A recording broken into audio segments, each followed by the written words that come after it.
Thank you. It's a pleasure to be here and give a talk as one of the speakers to see how that feels. I'm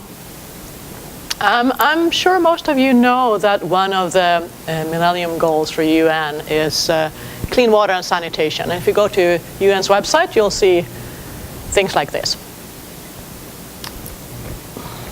I don't know if someone sees something a little bit odd or interesting with those numbers. It's quite amazing that 2.6 billion people have gained access to improved drinking water since 1990, isn't it? What do people do when they get water? Most of those 2.6 didn't get water directly to their, or not all of them didn't get it directly to their homes, but a huge number did, especially in the growing urban centers in the world. One of the first things that people get when they get running water is a toilet. If we go down a little bit to the middle, it says that 2.4 billion people lack access to basic sanitation services, which in UN's lingo and the World Bank lingo, etc., means that they're not connected to central sewer system, but many have toilets, water flush toilets. For example, in Buenos Aires, which is a city of 13 million people, or a bit more than that, almost 100% do have running water. Almost everybody has a toilet, white porcelain, really pretty. 60% are connected to the central sewer system, or any kind of organized sewers. What do the rest of the 40% do with their, when they, flushed? It's gone. Goes into a pit latrine or to a ditch, and then it sort of finds its way to the local water courses. And that's what it looks like in the majority of the large cities around the world. For those that have flush toilets, I mean, there's a number of people who don't have it, but when you do get flush toilets. And so you went from having one problem to making it actually worse. And the solution, supported by the World Bank, is that we do get these large central sewer systems for these people, connect them to the sewers and make sure that these lead to a central treatment plant where the sewage is either discharged directly into a water course or treated in one way or another.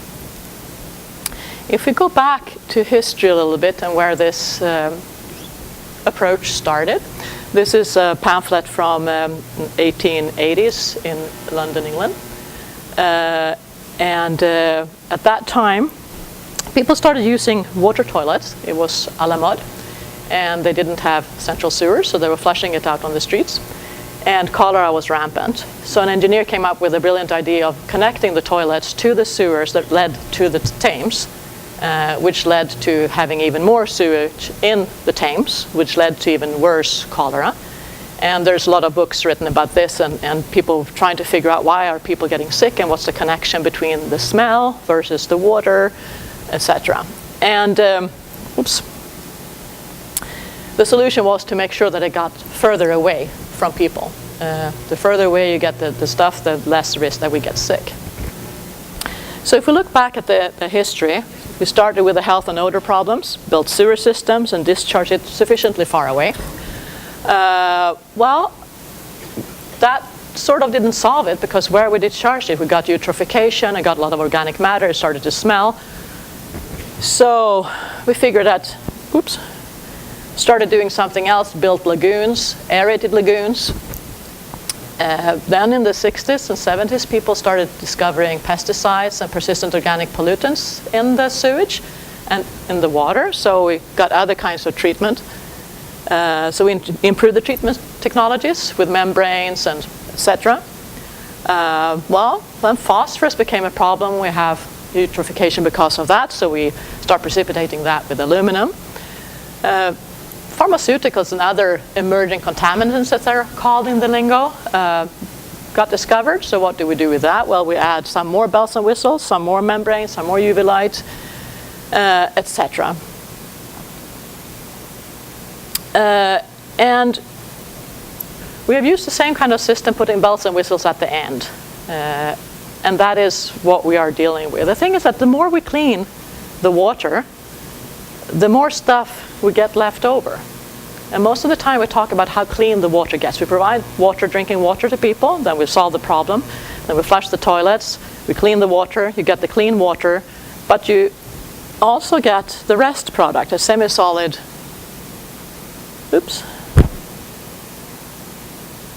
rest product, which when it's dried somewhat, it's called biosolids, or treated sewage sludge as it's called in Europe. Biosolids is what the term that we use here in North America. And it looks like this. What do we do with it? Well, we can do nothing. Oh, there's a lot of things there. We can store it on site. I mean, we can't ban it, so that's one of the things. A lot of things we can ban, but we can't really ban that. We can store it on site, but that's an increasing problem, because most of the sewage treatment plants, if you're in a city, they were in the beginning put outside the city, preferably close to water. As waterfront is becoming more and more popular, you see an increasing number of developments closer and closer to sewage treatment plants. I was at a conference down in Seattle a couple of weeks ago, and one of the major complaints or concerns from the utility managers was their new neighbors. High-class waterfront property next to a sewage treatment plant. And they often get complaints about that the treatment plants don't look the way that is nice to have when you have a several $million house. And the utility managers say, well, we were here first. Doesn't really help always. But the ability to store on site is decreasing dramatically as the cost of land is going up. And and complaints by neighbors are also going up. Discharge in local water courses, well, the reason that we do have the biosolids is that it's not allowed to discharge in the local water courses, so that's clearly not a solution. Discharge at sea, most jurisdictions forbidding that. I mean, even though Victoria, our capital here in BC, is still discharging at sea, most places do not allow that anymore, so that's not a solution. Dispose in landfills. That's a nice way of saying that we're dumping it at land. One of the solutions in Victoria, they will be treating it, and the plan is to have a pipeline that goes out to Heartwood landfill, and then to store it there for 5 years, then they don't know what to do with it. So they're counting on someone coming up with a nice solution within 5 years after they start using their treatment plants. Right now they're chucking it all into the ocean, so they don't have this problem with the biosolids. As soon as they do start treating it, they will have that problem, and they hope that 5 years will be enough. You can incinerate or gasify. In Germany, they have decided recently to all biosolids will be incinerated. They're not allowing to put it on land or do anything else in it. But they're also requiring that you recover all the phosphorus in the biosolids. But there's no technologies yet allowing you to do that. So the German government is counting on that people will come up with technologies that allows you to recover the phosphorus from the ashes before 2020, I think they've said. That might be a little bit optimistic. And the last option is to apply it on land, which is the solution that is argued for by a lot of jurisdictions, like here in BC. The regulation is specifically saying that they want to encourage land application. And the reason being that this contains organic matter, it contains nutrients, etc. So it's something which has things which are good for the salt put into it. At the same time, it does contain a number of pollutants. So the question is, can you do this in a way that's safe for human health and environment?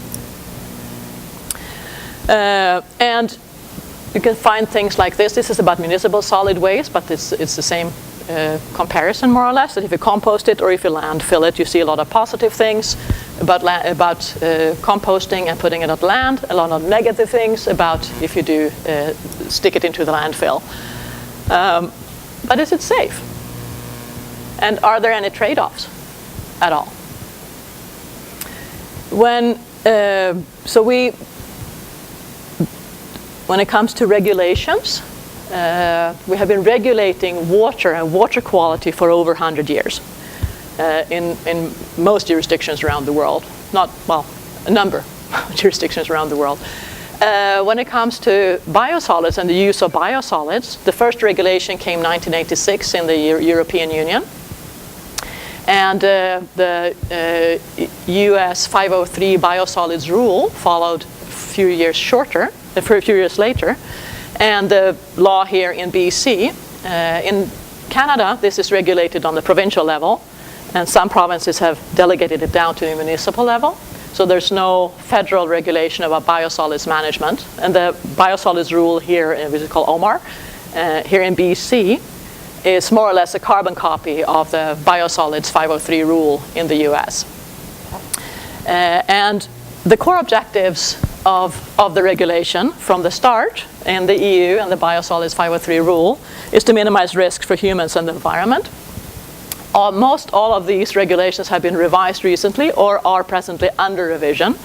And it's been added a second core objective, and that is to encourage correct use, as it's called in Europe, or beneficial use, as it's called here in BC and the US.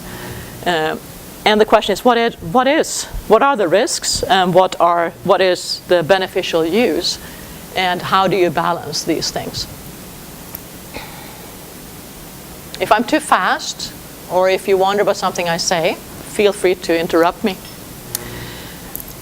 What we did was to take a look at the regulation here in BC and the Swedish regulation and comparing them.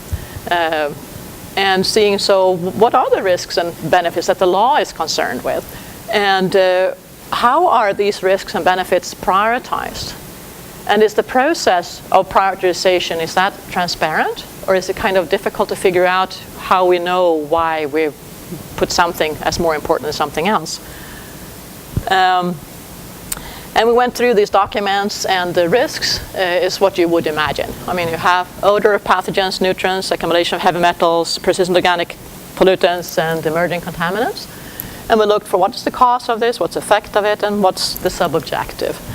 And for odor, for example, it looks like that. And none of this is particularly upsetting or surprising or anything like that. I wasn't planning on talking more in detail about this chart specifically. If you have any questions, feel free to ask me. When we came to the encourage correct or beneficial use, it became more tricky. The risks, they're clearly spelled out. This is what the law is about. These are the risks that we're concerned about, and this is what we think the reasons are, and this is why we think it needs to be handled. But what's the beneficial use, and what's the problem that we're trying to address? Well, in the BC law, between the lines and in the biosolids 503 rule, it's quite clear that depletion of organic matter is something that concerns the regulators quite a bit. And the reason to that, if you read the material which is underneath the regulation, is that agriculture practices have depleted organic matter. If you don't have organic matter in the soil, it becomes more toxic. The metals that are in the soil becomes more toxic. It becomes less fertile. You have less microbial activities, etc. And the organic matter content is decreasing dramatically. Biosolids is an excellent source of organic matter. It holds water. It encourages biomass growth. It encourages microbes to grow, etc., etc. And if you have more organic matter, you decrease the metal ability for organs to take up the metals, etc. So that is something which is pushed very hard in the BC regulations. Between the lines, I'll say. In the regulation, you don't really see it, but in the material underneath the regulation. In the Swedish regulation, that's not mentioned at all. It doesn't exist. It's not something which someone is concerned about. I know that there's a lot of soil organic matter depletion in southern Sweden, but it's clearly not on the radar when it comes to the regulation of biosolids. The thing which is on top, which actually is the name of the revision, which is ongoing right now, is depletion of phosphorus. I don't know if you heard the term peak phosphorus, which is borrowing from the peak oil idea. When you cultivate anything, you need to fertilize it most of the time, and you need to add nutrients, and it's nitrogen, it's phosphorus, and potassium. Those are the big three ones. The potassium that we get is coming mainly from areas that are geopolitically unstable, and also to a larger extent, the mined phosphorus contains quite high levels of cadmium. And we don't want to put too much cadmium on our agriculture soils, because that has negative effects on both the microbial life in soil, and therefore it hampers the productivity of the soil, and also taken up by the plants, and we get it in us, and we don't want to have too high levels of cadmium in people, especially not in kids. And if we take all the phosphorus in sewage sludge it corresponds to about 15% of the phosphorus need in agriculture. So the idea is that if we recycle the sewage sludge totally, either like the Germans plan to do it to get it out of the ashes, or we put it directly on soil, we get the phosphorus back to the soil. Another problem that you can read between the lines that the regulators hope that this will, or would like this to mitigate, is GHG emissions. If you're just having the sludge sitting there in a big pond and it oozes out methane, you're contributing to GHG emissions. On the other hand, if you're doing digestion, take care of the methane, you can use that as biogas and offset other sources. And the fossil fuel use. And also the management practices can either increase GHG emissions, or you can get fuel that you can offset fossil fuel. So it's a balancing act, and it's in between the lines that this is one of the problems that we would like to mitigate by the use of beneficial use of biosolids. And you also have energy captured into the biosolids. So and there's a process that's now being implemented in Tacoma where they're gasifying the sewage directly. I haven't been there to look at what they're actually doing, but that's said to be a new process where you don't need to go to dry it and then get the energy out. Another problem that's that the regulators seem to hope that this will be mitigating, the regulations are trying to mitigate, is the oversized waste streams. We have too much waste, and the bigger the cities get, the longer you have to transport the food into people, and you also have longer distance to transport the waste from us out to the place where you grow things, or you have to dump it somewhere, or you have to get rid of it. And the question is, what do we do with the waste, and how can we get the waste streams to be smaller, and how can we handle it in a shorter distance? So putting it on land somewhere nearby is the cheapest and the best solution from a management perspective. And finally, a problem that is mentioned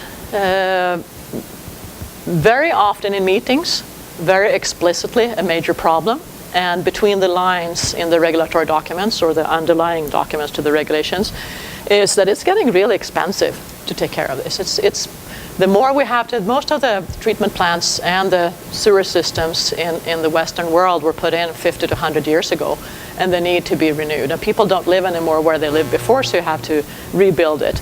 Vancouver, for example, have to upgrade 3 of their 5 plants, and also taking care of the biosolids afterwards when we are forced to treat it because of the new regulation also is costly. And this will, of course, be more expensive for the taxpayers because you have to increase the tariffs. So therefore, it's also an argument is to use land application because it's the cheapest solution. You don't need a lot of advanced technology. You can simply put it on land nearby, and it's easy and it's simple and cheap. The problem is that we have some farmers don't want to take it, and people are worried. So we need to handle that. So the law quite clearly says that make sure that, not the law, but the best management practices document says that make sure that people aren't worried and make the farmers happy. But there's nothing in the law that says that you need to talk to people. And when we're reading these documents, specifically the BC one, I started feeling uneasy. I don't know how to describe this. Personally, when I read this and I see which are the options that we have, I would say it seems to make most sense to put it on land. If I read the documents that the research has done on risks and so on, I can see that, well, they're pretty small compared, and the benefits seem to outweigh it. Still, while reading this, the best management practices document and the other ones, I started feeling like, you're cheating me. And if you look at the reference list, it's only documents that are positive. And the whole text is just telling you all how it's rosy, there's no problems, everything is fine, you don't need to worry, all the bacteria die, the heavy metals are so low you don't have to care, the emerging contaminants, the concentrations are so low so there's no worries, and not one single research publication that is saying anything negative is quoted. This would make me suspicious if I didn't start out being suspicious. I would get suspicious. So when we were reading this, we said that, well, this ought to make people worried. If anybody reads this, you would start getting, what are they hiding? So we did a little Googling to see, do we have a good case that we can show that this is not really a good way of doing things? You better do a better job of bringing up both sides, so to speak. And it took me about 5 minutes of, oh, okay, we'll just go through this, that we found the goals and blah, blah, blah. This is not so interesting. What I wanted to go to was this. 5 minutes of Googling, and I ran into the Friends of Nicola Valley. And this was in the spring of 2014. And this was just in the beginning of something that became erupted into a huge conflict. And to make a very long and complicated story short, a company wanted to build a composting station at the site in Nicola Valley, and take biosolids from Abbotsford and some other places. And they were told that that might not be a good idea, because the site they wanted to put it on, someone had tried 15 years earlier to put a composting station there. And the neighbors are known to be very vocal. They recently moved out to the area, and they're known to rally their neighbors if things don't go their way. And it's a typical situation of where you have people from the city moving out to the countryside. They don't really want tractors and smelly things around. They want it to be the pristine, nice, rural environment. So they were told that, no, go somewhere else. And they said, we have the permits. And I said, well, it's not wise. And I said, we got the permits. We've done everything correct. It's not dangerous. There's no risk with this. We'll just go ahead. So they did. They went ahead, and they started to prepare for this composting station. And as anybody could guess, the neighbors rallied. So the people called up the minister and others who said, well, they got the permits. They're doing everything right. This is safe. And people started Googling. And if you Google biosolids and toxic together, you'll find things that tell you that this is toxic. Your kid's going to die. This is terrible, and you're going to get the mad cow disease, and it's everything bad that possibly can happen, and you have every pharmaceutical in there, and your kid's not going to have babies anymore, and on top of that, we're going to have tractors and trucks going back and forth, and our property values are going to go down the sink. So they managed to rally also everyone around, and they got the Minister of the Health and Minister of Environment to come there, who all said, this is not a problem. Everything is perfectly safe. We have a perfect law. Nothing is problematic. And more or less stonewalled. And if you go into research like the stuff that Terry and others are dealing with about risk perception, and you look for a cookbook about what you should not do if you are trying to communicate about a difficult matter, I would say they ticked every box. In the end, there was a blockade up in Nicola Valley, which is unheard of. There's now and then you have conflicts about biosolids. Blockade is we sort of lead when it comes to that one. At that stage, the minister decided to revise the law, which made people who hadn't been suspicious before go, what? You said it was safe. You said that the law and the guiding documents and everything was fine, and the way we're doing it's perfectly no problem, and now you're going to revise it? So the number of people who got opposed increased dramatically. So this is maybe a little bit odd example, but now and then if you do a little search, you'll see that you have conflicts erupting around biosolids or sewage or composting stations. It's a common procedure, and people in the business know this very well. And let's face it, it's what you can call a messy, wicked problem. There's a lot of things that actually are uncertain. It's not everything known. There's a lot of known unknowns, but there's also a lot of unknown unknowns. There's a mixture of chemicals that are in there, extremely low concentrations, yes, but there's no risk assessment that we've done that tells us whether this, on a long-term distance, might have an impact or not. We just don't know. We can guess that it's very unlikely. And the problem is multifaceted. The fact that the farmer who is shipping his food into us and then gets free fertilizer, even get paid for taking care of it, is a benefit to him or her. At the same time, the person who lives next door will get something smelly. Do get the worry about the trucks that increase, and the property values might go down. etc. And the risks and benefits are unequally distributed. The problem is that if we take one of the other solutions, putting into landfill or incinerating it, we have other risks and other benefits. And it's also unequally distributed. The interesting thing is the law requires absolutely no communication. There is a line at the bottom of the guiding document that says it might be wise to talk to your neighbors if you're going to put biosolids on your ground. But there's no requirement. And why would it matter if people communicate? Well, we know that if from, again, the research that Terry and others are doing on risk perception, that if it's something that you're not in charge of and it's dumped on you, you can't choose it. I mean, I can choose to smoke or not. But if there's something dumped and it smells, and I don't know what it is, and it's a little bit hidden, and there's someone saying this might be dangerous, you will get worried. Is this dangerous or not? And specifically, you're not getting clear answers from anybody. And if the answer is, this is safe, we know what we're talking about. You don't know anything about this little one, but we are experts, so we know what we're talking about, so you don't need to worry. Trust us. That's a very good way of getting people worried. The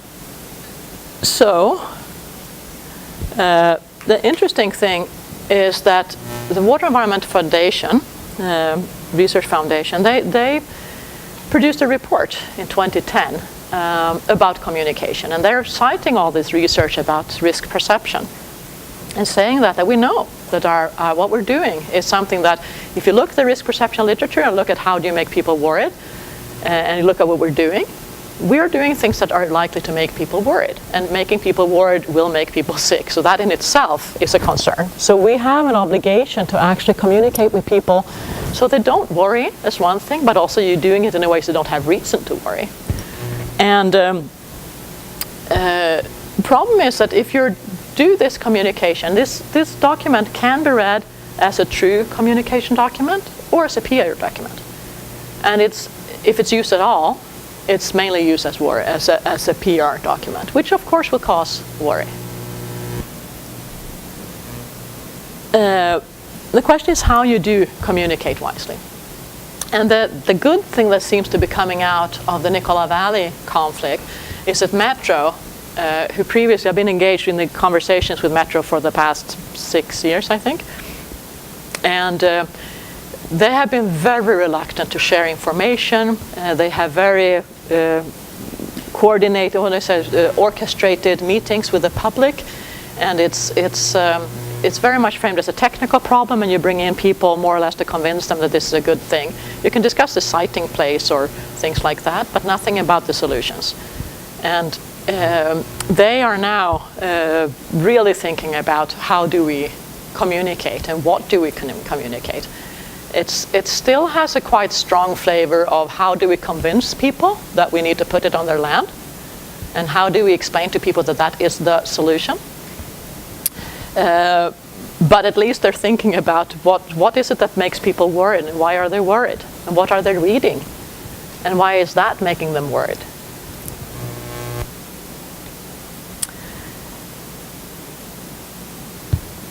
It takes me back to the original part of my talk, this thing with a solution that we all have been dealing with and still is touted as the solution.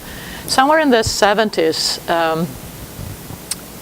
researchers and more on the ground people were starting to say this seems to be crazy that we put in a lot of resources to produce clean water, and then we use that to flush our toilets.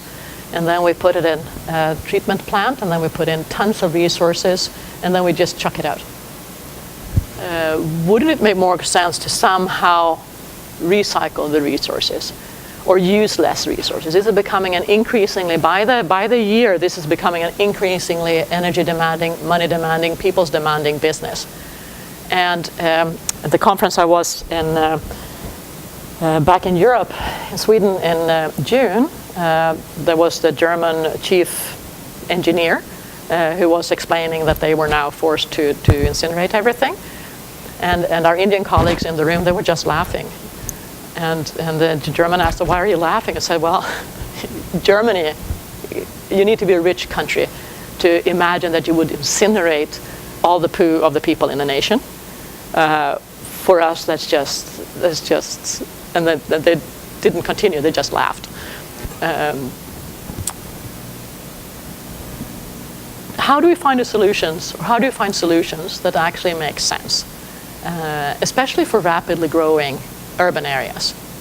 It took London 100 years to go from 1 to 10 million. Jakarta and a number of other large cities in the world grew 10 million in 10 years. It's a completely different picture than what we had then in the end of the 19th century. What is a closed loop system? What does it mean? And what type of solutions are we looking for?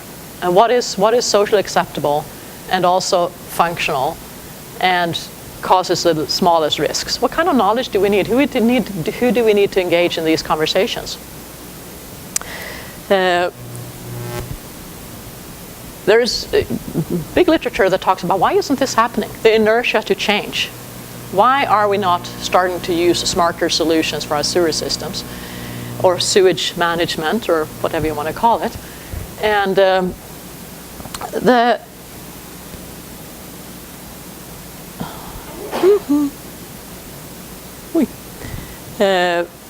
if you look at what sewage systems are, anytime you talk about sewage, it's a technical problem.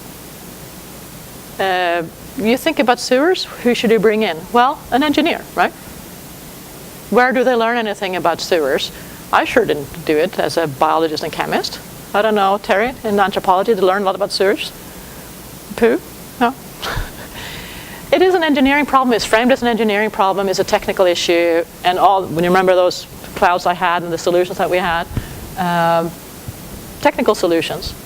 And yeah, of course we need engineering, but it's not just a technical. It says only there.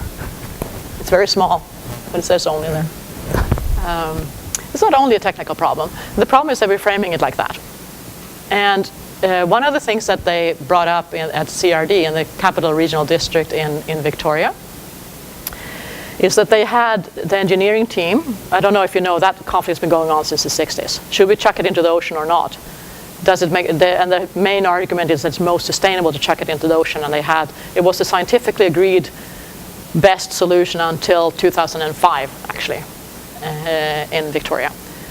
But the engineering team, the team that was in charge of the development of the new solution from 2005 consisted only of engineers. And they were also in charge of the public consultation and how to design the discussions and so on. They have redesigned that process in Victoria now. So the engineers are coming in a second step. We'll see if that changes things or not. But with that, I would like to open up for questions and comments. I'm 5 minutes early, but that's fine.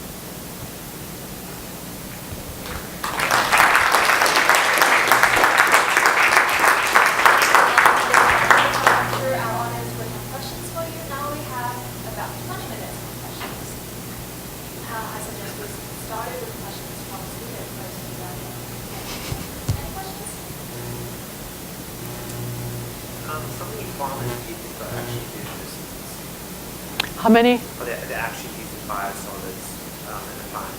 How many farmers? Well, 50% of the biosolids go to farmland.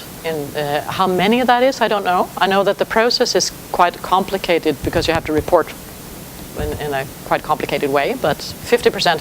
In Sweden, it's just 20%, actually, 25%. So it's a quite large portion that goes to land here compared to other places. There was a temporary stop in the Nicola Valley for a while. I don't know if they've gotten back to using it, but then they were trucking it to Alberta.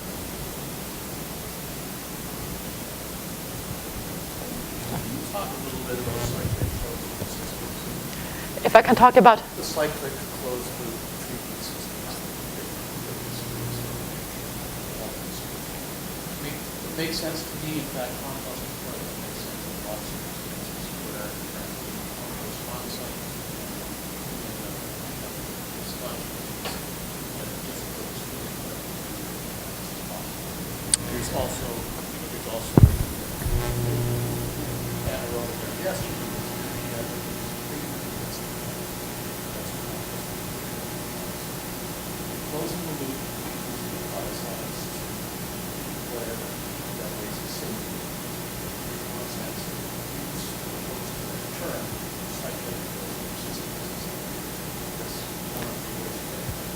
Yeah, it's not my term. It's one of those terms that is the lingo in the literature. It's a closed loops. Everybody talks about it. What exactly it is and which scale we're talking about is unclear.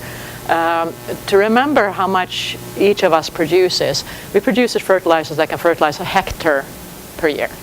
So there you can find studies that say we should use it all locally and for urban gardening. We don't have that much land to put it on in a city. So that is one thing, that the idea that we could recycle it locally in that sense doesn't really work.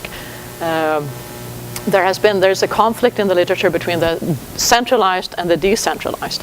Where the centralized, I would say the one they're building in Argentina and Buenos Aires right now, where you have one central plant for 8 million people, is a typical example of a very centralized plant. And it probably will never serve all the people that we're supposed to serve. Decentralized, people often think in the literature is often one house and one septic tank. What's discussed now is that you have some kind of combined systems, because when you start doing biogas recovery or energy recovery or water recovery, which is an increasing need that you have clean water, and often, for example, in Buenos Aires, the toilet water is actually cleaning than the water in the local rivers. So it would make more sense to clean that for drinking water purposes than to use the local waters, local rivers. And that's the case in a number of places around the world. But to do that, you need quite advanced technology and skilled personnel. So a combination of local when it comes to how large you're cycling it versus centralized when it comes to the knowledge that you're bringing in. And to what extent it would be possible to use what's called solar aquatic systems, for example, where you use plant type that we have in SERS, which is a system that was designed for a larger community rather than one building. But that is the discussion, and it's also. A set of principles, basically, that we hope that the better technology has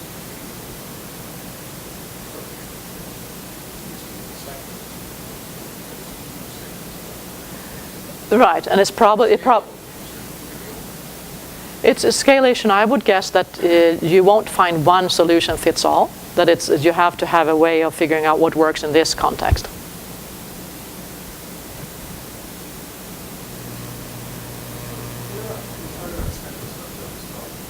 My understanding is that network household conversion happened, not really the same 15%. Water coming from sewage, so that kind of single greatest advance.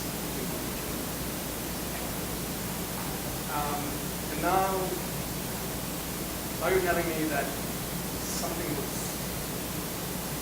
wrong with that design. But out there are a set of concerns about, I call it the reason my social scientist friends get upset with me. But it seems, is that the problem?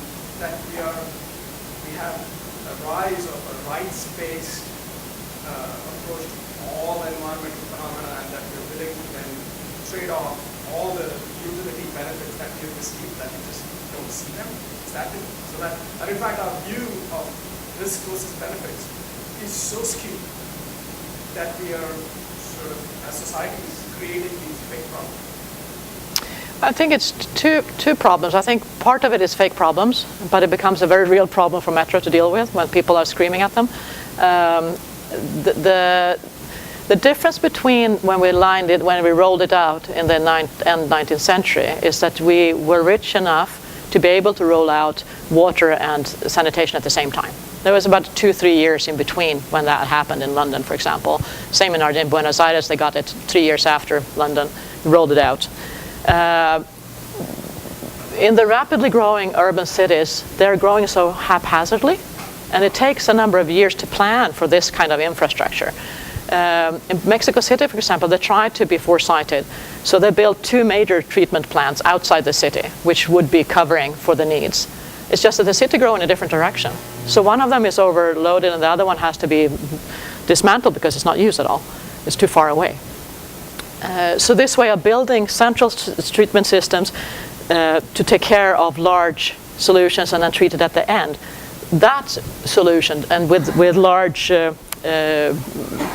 surveying tunnels, etc., that solution doesn't seem to be to work in the rapidly, haphazardly changing megacities of the world. You put 90% of research, 90% of people today do not have access to that kind of central end-of-pipe solution. 90% of the research and development goes to exactly that solution.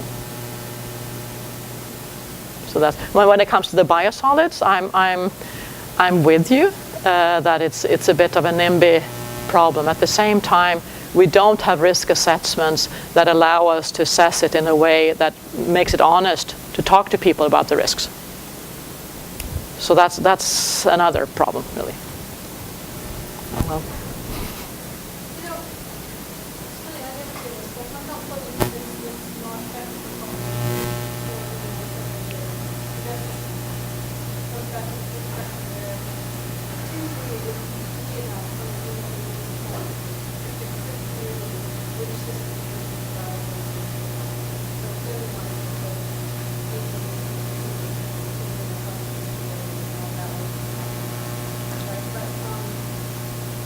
But it does seem like a close option, but not that one spelled out enough to really know what they are, what they are, see what that means, and therefore,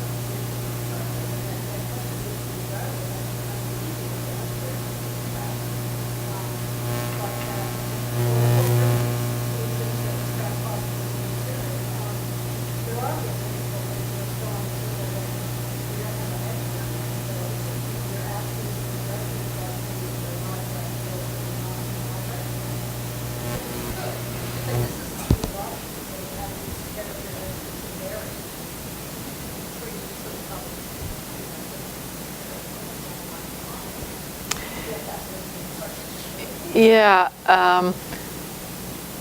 I think it would be possible to make a smorgasbord and say these are the technical options which are available. It's just that there's a gap between the innovators and the municipalities. The municipalities don't have money to put all these by each other and say, okay, and they don't have the way of how do I choose between these and figure out what makes most sense for my context. So yes, it's a technical problem, but it's not that there is a number of innovations out there. And if it was a way of making it accessible for the municipalities to know what is the smorgasbord I can choose from and how does that fit my context, then we would be in a different situation. No. Right. And also that they very, very quickly jump to, let's do what we've always done before that's safe.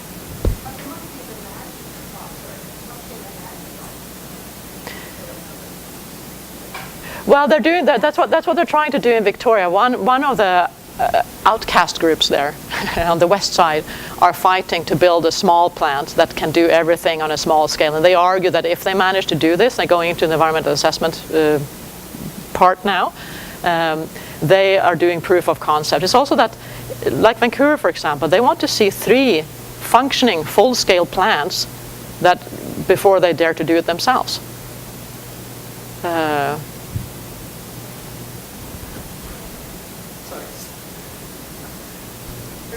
Might it not be the case that, in fact, over the history of switching, we started off, in fact, with smaller, more localized systems, okay? And then economics and the sort of economies of scope and scale actually brought us to where we are. And should we go back into a second round of that, we might end up back at the same place. No, we didn't. It was the density. We started out when we live scattered, we have solutions that work, no problem. When it gets dense enough, like in London at that time, and you get too much shit in the same place, excuse my language, it becomes problematic. And the question, what do you do with them? What they did was that they happened to have these sewers that were built for the rain. And it was a pretty easy step, and also water toilets became popular. And it was pretty easy to connect those water toilets to those sewers and got away from the near environment. And then the Thames became so stinking, so there's a description of how terrible it was one summer, so you just couldn't be in the city. And anybody looking at Thames then could see that this is not good. And let's move it further downstream. So they moved it further, built even bigger sewers. So it's kind of like, okay, let's move it away from the people. So it's not a solution that came from that we had local solutions that worked. It was that, okay, it's getting too dense and this is getting problematic. We have to solve it. And they found a solution that worked, and then it was replicated. With the trains? The latrine pits are problematic because you get anaerobic digestion there. You get pollution of the groundwater. And especially if you're in places like in Buenos Aires where you have inundation and the water sometimes pushes up through the ground, it comes up through the ground and the kids get really sick. If you're in areas where it's very dry and you need this to seep out into the ground, it's not a problem. But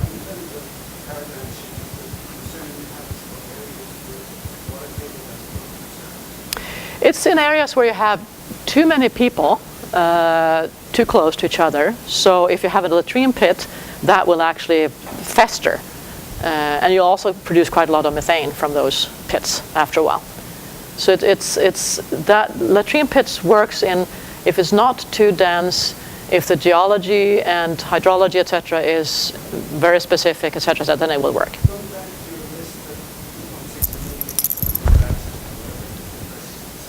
Right. I don't know. I don't think anybody knows. I think if you look at the bigger cities in the world, a lot are around waters, and a lot of them are Hanoi, for example, are in places where you have high groundwater and so on. So it's many major cities have those problems. How many?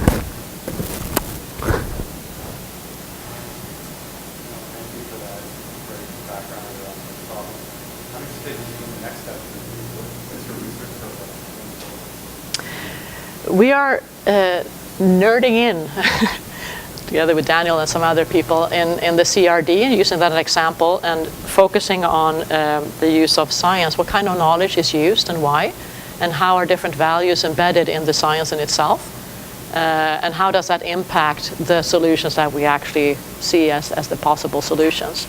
And we're doing that. The plan is to do that jointly with, at the same time, talking with politicians and saying, okay, if we accept that scientific expert, because the idea is that what's happened in CRD and also other places, you have disagreement between the capital regional district over on Vancouver Island, that you have different experts with different opinions, and then you ask for more experts because you hope to get consensus. The thing is, you will never get consensus over there because you have different ideas about what's problematic. And to show that, and that's written, I mean, there's tons of theorizing around that, but there's no case study where you show that this is actually the case and how that plays out in the real world. So one part of the study is to look at how has this played out in Victoria. And the other one is to talk with policymakers and others and say, so what then if we accept that experts actually have values embedded in their science, and that is part of how it is, how do we handle expert advice? So that's one of the things. I have some other things as well, but that's, yeah.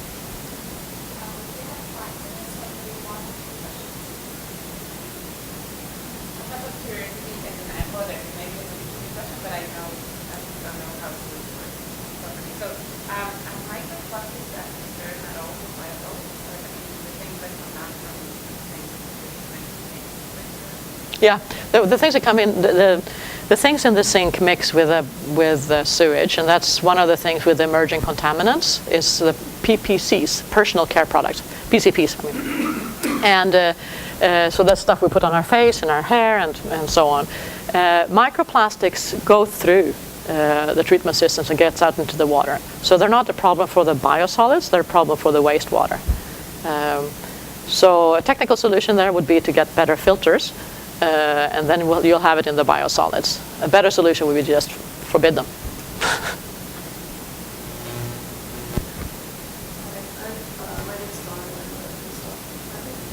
I saw your Bible, I guess.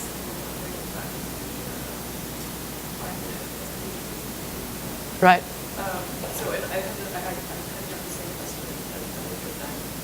Just in terms of your framing and your title and why you chose or why you choose to like poo and what all the synonyms for poo and like, oh, we're going to like talking about poo, and I was just wondering if you could reflect a bit on this like framing of the title and why Happy to do that. Let's talk about poo. Well, one of the reasons that it isn't that it is framed only as a technical question. I totally agree with Terry that it is also a technical question, but is that it's we push the button and it's gone, and we don't talk about it, and to get people engaged in, we have to talk about it, and it's removed from the public conversation. It's something that we're not expected to talk about. We're not expected to have to talk about it, to think about it. It's something that those engineers will solve for us. And therefore, and I was told not to say shit. So, so therefore it's the title is not that. I think you should watch the movie The History of John. Uh-huh.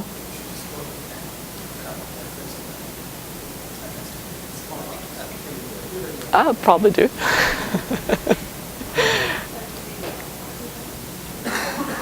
you seen the future playing out for different countries, and do you think it's feasible to believe in that collaboration activities, given that the different countries are in different stages of development have such different problems in terms of the technology that's being shared or the strategies?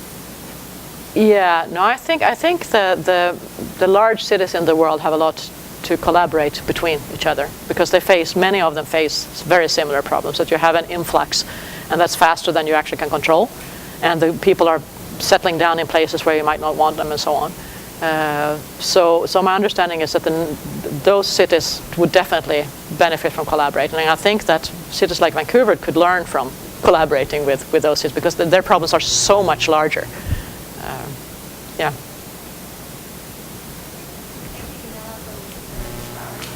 Thank you. Thanks everyone for joining us today, and see you next week.